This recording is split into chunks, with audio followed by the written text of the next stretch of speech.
안녕. 여러분, 소득 분배의 불평등 측정 방법을 정리 한번 해보도록 할게요. 자, 4주차 25쪽에 있는 비문학 지문입니다. 자, 1문단. 시장 경제 체제에서 사람들은 타고난 능력이나 자신에게 주어지는 기회가 다르기 때문에 소득의 차이가 날 수밖에 없어요. 그쵸? 우리는 돈을 버는 직업을 가지고 있는 한 다 다른 직업과 능력이 다르기 때문에 소득 차이가 있을 수밖에 없죠. 그렇다면 한 사회에서 소득 분배가 얼마나 불평등한지 측정하는 방법은 무엇이 있을까? 자, 여러분 지금 소득 분배가 얼마나 불평등한지 측정하는 방법, 이게 바로 중심 화제예요. 그쵸? 일반적으로 소득 분배 불평등 정도를 측정하기 위해서는 10분위 분배율, 로렌츠 곡선, 지니 개수, 이 세 가지죠. 자, 그래서 선생님이 여러분 그 내신하기 전에 모의고사 형태로 우리 모의고사를 봤었잖아요. 그때 선생님이 이 지문과 비슷한 지문들을 넣어놨었거든요. 그래서 소득 분배에 대한 내용을 정리 한번 해보도록 할 거예요. 자, 그러면 지금 소득 분배에 얼마나 불평등한지 측정하는 방법이 뭐가 있을까라고 하는 중심 화제에 맞춰서 종류가 지금 세 가지가 나왔죠. 그러면 이 세 가지의 내용들을 여러분이 뭘 해주셔야 되냐면 비교, 대조를 해주셔야 돼요. 공통점은 뭐고, 그 다음에 차이점은 뭐고, 그 다음에 이 각각의 방법이 어떻게 되는지 그 각각의 방법, 즉 개념이라고 생각해 주시면 되죠. 요 내용들을 정리해 봅시다. 자, 제일 첫 번째, 여러분 10분위 분배율이라고 하는 애가 나오네요. 자, 이 10분위 분배율은 첫 번째 방법이에요. 가장 가난한 사람들로부터예요. 여러분 가난한 사람들로부터 부유한 사람들끼리 일렬로 배열을 할 거예요. 그러면 1분위는 그러면 여러분 어떤 사람인 거야? 가장 가난한 사람이라고 생각해 주시면 되고요. 그 다음에 10분위에 들어가는 사람들은 가장 부유한 사람들이 되는 거죠. 그래서 여러분 이 숫자를 잘 기억해 주셔야 돼요. 그래서 1부터 10까지 나오면 1이 위에 있다라고 해서 그게 부유한 사람을 나타내는 게 아니라 1은 여러분 가난한 사람을 나타내주는 표현이다라고 생각해 주셔야 돼요. 자, 10개의 계층으로 나눈 후에 하위 소득 계층의 40%의 소득 점유율을 상위 소득 계층의 20%의 소득 점유율로 나눈 것을 얘기를 해요. 그러면 자, 이러면 미안해요. 이러면 하위 소득계층 40%라고 했으니까 이러면 1분위에서부터 4분위에 해당하는 사람들이에요. 여러분 왜냐면 분배율이니까 총 여러분 퍼센트지 100%가 있으면 그 100% 비율에 10개로 나누는 거거든요. 그러면 1부터 10부터 40 퍼센트까지 0부터 40%까지 그래서 거기가 1분위 4분위 가장 가난한 사람들이라고 생각하면 되고 그 다음에 소득 점유율이 상위 계층이 여러분 20%가 부유한 계층이잖아요. 그러면 이게 9에서 10분위 사람들이라고 생각해 주시면 됩니다. 자, 이거를 나눈 걸 얘기를 해야 한대요. 그러면 이때 여러분 이 10분위 분배율을 계산하는 방법은 아까 얘기했듯이 하위에 있는 여러분 이제 40%의 점유율, 이 사람들의 소득 점유율이에요. 여러분 40%가 아니라 이 사람들의 소득 점유율, 그 다음에 상위 20%의 소득 점유율을 얘기한다. 이렇게 생각해 주시면 됩니다. 자, 그래서 이때 값이 작을수록 불평등한 소득 분배율을 얘기한대요. 자, 왜 그런지 한번 생각해 봅시다. 우선은 여러분 값이 작게 나온다는 건 요거죠, 여러분. 분자가 여러분 이제 이거 뭐야? 이거 뭐야? 여러분 분자가 작게 나오거나 여러분 분모가 크게 나올 때가 작은 값을 갖게 되는 거잖아요. 근데 여러분 지금 분자에 들어간 게 가장 가난한 사람들을 얘기해요. 근데 가난한 사람들의 소득을 다 모아봤더니 그게 너무 작은 거예요. 그리고 또 분모가 여러분 큰 경우도 여러분 지금 이 값이 작게 나오면 불평등하다고 얘기했잖아요. 그러면 분모에 들어가는 건 상위 부유한 사람들을 얘기하는 건데 그 부유한 사람들이 20%밖에 안 되는데 그 20%의 사람들이 소득을 거의 대부분 갖고 있는 거예요. 그러면 아무래도 여러분 이런 생각이 되면 이렇게 상태가 되면 여러분 가난한 사람들의 소득은 매우 적고 그 다음에 부유한 사람들의 소득 점유율은 매우 높다는 뜻은 아무래도 여기에 이게 같지 않은 불평등이 만들어질 수밖에 없다. 이걸 얘기를 해요. 그런데 이러면 40% 점유율, 가난한 사람들의 점유율이 매우 높고 그 다음에 20%의 점유율 사람이 낮으면 그러면 큰 값이 나오겠죠? 그러면 큰 값은 최대한 평등해지는 관계를 갖게 되는 거죠. 왜? 가난한 사람들도 돈을 많이 갖고 있는 거니까. 그래서 여러분 이 경우는 여러분 다시 한번 정리 한번 해보면 여러분 우리 10분위 분배율의 이 값에서는 우리가 여러분 이 값이 분배율이 클수록 여러분 평등한 내용이 되는 거고 이 값이 작을수록 여러분 이건 불평등하다라는 걸 보여준다. 그래서 여기서 중요한 건 이 부분이 너무너무 중요한 거죠. 자, 그래서 이때 나온 값이 작을수록 불평등한 소득 분배를 얘기하고 10분위 분배율은 측정이 되게 간단하죠. 왜냐면 40% 점유율하고 20%의 점유율만 보면 되니까. 그래서 이 간단하다라는 게 그러면 뭐가 되는 거냐면 장점이 된다라고 생각해 주시면 돼요. 자, 소득분배 정책의 주 대상이 되는 40%의 하위 소득 계층의 소득분배 상태를 직접적으로 표현할 수도 있고요. 그리고 상위 계층의 소득분배 상태와 비교할 수 있는 장점은 있어요. 그러면 여러분 이렇게 직접 표현할 수 있다라고 하는 장점 2번도 있는 거고 그 다음에 이걸 상위 분배 상태와 비교할 수 있으니까 그러면 요것도 장점 3번이 되죠. 그래서 이게 가장 쉽게 계산하고 쉽게 쓸 수 있는 방법이다 보니까 널리 쓰인다. 이렇게 생각해 주시면 돼요. 자, 그 다음에 두 번째 문단 갑시다. 세 번째 문단 갈게요. 계층별 소득 분배를 나타내는 또 다른 지표는 우리 아까 두 번째 방법이었던 로렌츠 곡선이 있는 거예요. 자, 이 로렌츠 곡선은 정사각형 상자의 가로축에 인구 누적 비율을 넣어놓고 그래서 여기 지금 여러분 X축에 요게 지금 들어가는 거 왜 이럴까? 자, 여러분 X축에 요 내용이 들어가는 거 보이죠? 그리고 Y축에는 여러분 지금 소득 누적 점유율이 들어가요. 자, 그러면 이때 모든 사람들이 똑같은 소득을 얻고 있다라고 한다면 로렌츠 곡선은 누적 비율에 따라서 누적 점유율도 똑같이 가는 거예요. 그러면 만약에 한 사람이 있는데 한 사람이 1원을 벌어. 그럼 두 사람이 그럼 각각 1원 1원씩 버니까 2원이 되죠. 세 사람이 있는데 각각 1원 1원씩 벌면 3원이 되죠. 이런 식으로 인구가 누적이 많아질수록 여러분 소득 점유율이 똑같이 벌면 똑같이 가는 거예요. 그러면 이 경우는 여러분 대각선의 형태가 되는 거예요. 그러면 지금 여기서 요렇게 대각선의 형태에 나오죠, 여러분? 이 부분이 바로 가장 모든 사람들의 소득이 동일하게 소득을 얻고 있다라고 하는 가장 이상적인 평등 상태인 거예요. 근데 우리는 아까 1문단으로 나왔잖아요. 여러분 1문단에서 사람들의 시장경제 체제에서는 모든 사람들이 능력이나 자기가 주어지는 기회에 따라서 소득의 차이가 있을 수밖에 없다고. 그래서 여러분 사실 이 대각선은 시장경제 체제에서는 일어날 수가 없어요.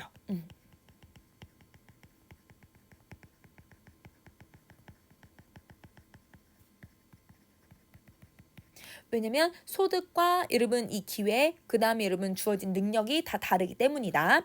자, 그래서 이때 로렌츠 곡선은 대각선으로 나타낼 수는 없지만 실제로 소득의 불평등으로 인해 여러분 왜 실제로 소득의 불평등이 나타난다? 여러분 아까 얘기했듯이 시장, 경제, 체제에서는 불가하다. 그래서 1문단의 내용을 여러분 정리해 주셔야 돼요. 자, 로렌츠 곡선은 대각선보다는 항상 아래쪽에 놓여져 있는 게 일반적이라는 거예요. 그래서 최대한 로렌츠 곡선이 평평하게 대각선에 가까울수록 소득 분배가 평등한 거고 멀어질수록 직각에 가까울수록 이 경우는 불평등이 만들어진다. 이렇게 보는 거죠. 그러면 여러분 지금 보세요. A라고 하는 상태가 여러분 이상적인 평등 상태죠. 그쵸? 자, 그러면 A보다 B는 당연히 어때요? 불평등한 상태죠. A가 평등, B는 불평등.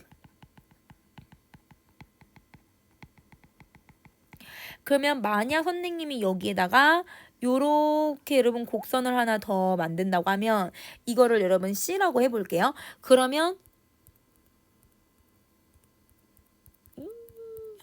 이렇게 많이 그려주고, 그치?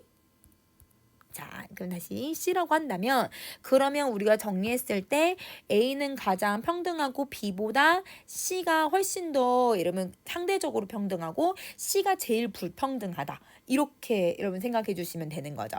자, 그러면 로렌츠 곡선은 수치로 표현하는 게 아니라 여러분 어떻게 표현을 하는 거냐면 이걸 곡선으로 표현을 하는 거냐, 그래프로 표현을 하는 거잖아요. 그래서 여러분 그래프로 표현을 하다 보니까 한눈에 볼 수 있다라고 하는 장점을 갖는 거예요.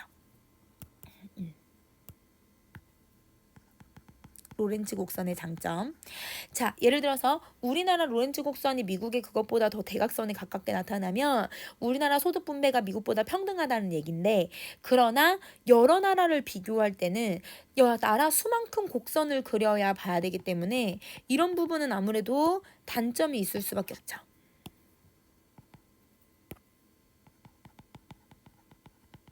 단점.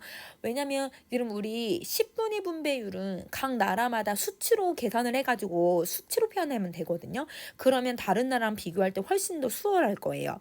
그런데 얘는 그래프로 그려야 되기 때문에 아무래도 한 번에 다 그리기가 어렵다는 거죠. 여러 나라를 비교한다고 하면. 자, 또한 한 좌표 안에 여러 나라의 로렌츠 곡선을 그리다 보면 서로 엇갈리면서 교차하는 부분이 나타나는데, 그러면 소득 분배 상태를 비교하기가 너무 어렵다는 거예요. 그러면 여러분 정리 한번 해볼게요. 그래프로 표현하다 보니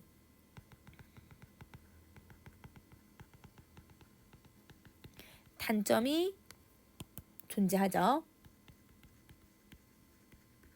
그래서 이렇게 보면 로렌츠 곡선은 여러분 한 두 나라, 세 나라가 비교할 때는 정말 탁월할 것 같아요. 그런데 정말 그 이상의 여러 나라를 비교할 때는 효율성이 너무 떨어지죠. 그래서 상대적으로 그러면 여러분 앞에서 나왔듯이 10분위 분배율로 비교를 하는 게 훨씬 더 수월할 수도 있겠다. 이렇게 우리는 예상할 수가 있는 거예요. 자, 그 다음에 5번째 문단 갑시다. 로렌츠 곡선의 단점을 보완할 수 있는 게, 그래서 수치로 표현할 수 있는 진위계수라는 거예요. 자, 위의 그림처럼 대각선 아래의 삼각형은 로렌츠 곡선을 A와 B로 나눠 놓은 거예요. 자, 그래서 이 그림처럼 대각선 아래의 삼각형은 이러면 삼각형은 로렌츠 곡선을 기준으로 A, B를 나눠진다. 진위계수는 이 A의 넓이를 AB의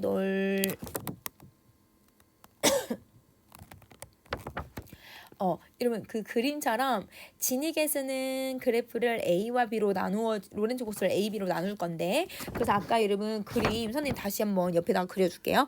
여러분 이렇게 그래프가 있으면 요렇게 여러분 지금 대각선이 있었고, 여기에 요렇게 곡선이 하나 있었는데, 그러면 여러분 지금 선생님이 요렇게 표시된 부분 있죠, 여러분?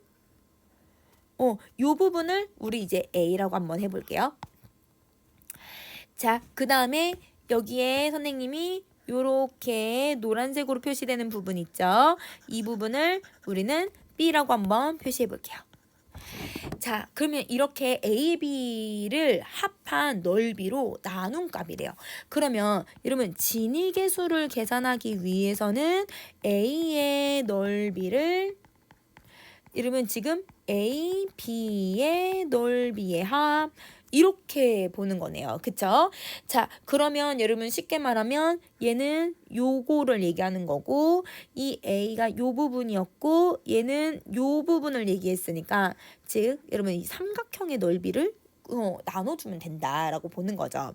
자, 이때 진위계수는 로렌츠 곡선이 대각선에 가까울수록 당연히 0의 값이 나올 거예요. 왜냐면 얘는 여러분 AB의 넓이가 이러면 지금 얘는 전체인데 A의 넓이가 없을 테니까 0일 거니까. 그러면 여러분 우리 아까 대각선의 형태를 띠고 있을 때에는 얘가 0, 그럼 얘는 B의 넓이가 될 거니까, 그래서 이 경우는 왜냐면 A가 0이니까, 그래서 이렇게 해서 0의 값을 가지게 되니까 이거는 정말 평등한 상태가 되는 거고, 그리고 대각선에 멀어질수록 1에 가까운 값을 가질 거래요. 왜냐면 여러분 만약에 이렇게 요렇게 만약에 된다고 하면 그럼 A의 값이 너무 커지잖아요. 그래서 이 경우는 A 지금 대각선 말고 여러분 그 직각에 가까워졌을 때는 그러면 AB의 값하고 A가 있으면 얘는 거의 요렇게 삼각형이 가까워지고 얘도 삼각형이 가까운 거니까 그러면 여러분 얘는 1에 가까워지겠구나 라고 생각하면 되겠다. 그치? 그러면 여러분 진위계수라고 하는 애는 완전히 여러분 1은 아니겠지만 이상적으로 1, 0 이렇게 되고 얘가 평등한 상태, 얘는 불평등한 상태 이렇게 정리할 수가 있겠다는 거죠. 자, 그래서 여러분 얘는 큰 값을 가질수록 오히려 불평등, 이러면 작은 값을 가질수록 평등한 것. 그래서 10분위 분배율과는 반대로 그 값이 클수록 소득이 불평등하다라고 하는 것을 나타내 준다는 거예요. 자, 이렇듯 진위계수는 소득 분배 상태를 간단한 숫자로 나타낼 수 있는 장점이 있지만, 그러니까 여러분 장점 1번. 그런데 소득계층의 소득 분배를 특정 소득을 나타낼 수 없다라고 하는 단점은 있다는 거예요. 그래서 요게 바로 단점, 요게 장점. 요렇게 정리해 주시면 됩니다.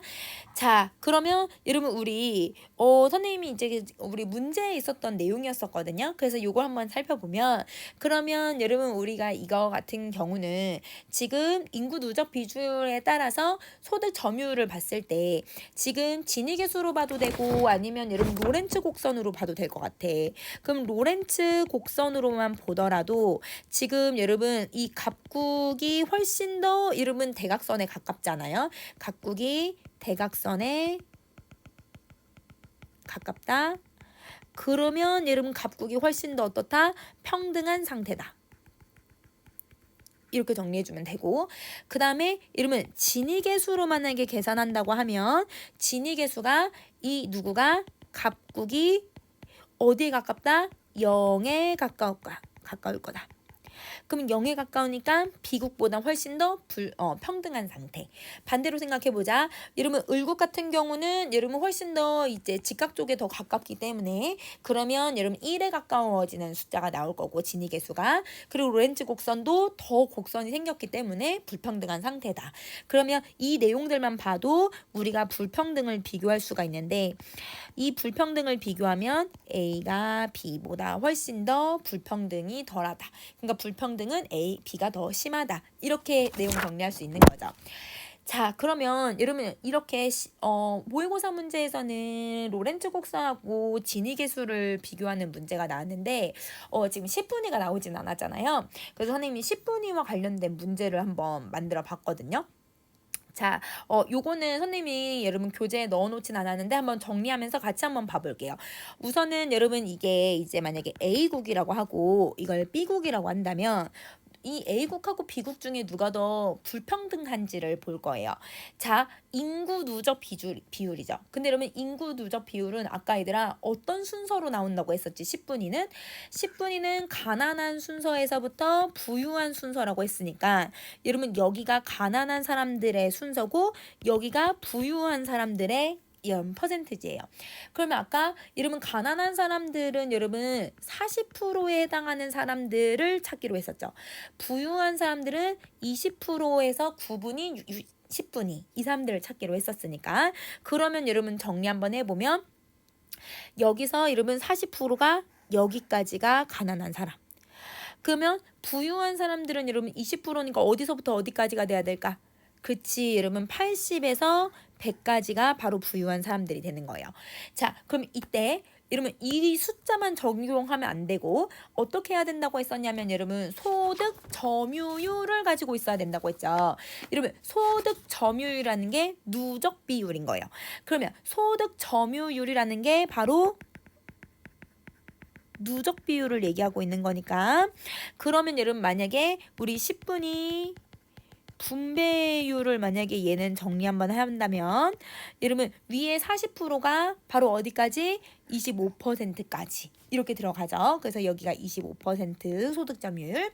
근데 아까 80%는 소득점유율이 요렇게 소득점유율이 들어가요. 그러면 이 경우는 100에서부터 69%에서부터 60%의 소득 점유율을 갖고 있으니까 이 경우는 여러분 이수액자에서 69를 빼주시면 돼요.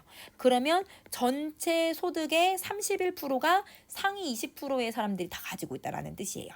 그래서 요렇게 정리해 줄 거고, 그러면 이제 비국도 여러분이 한번 해보실래요? 비국도 그럼 여러분 10분위 분배율을 한번 생각해 볼래?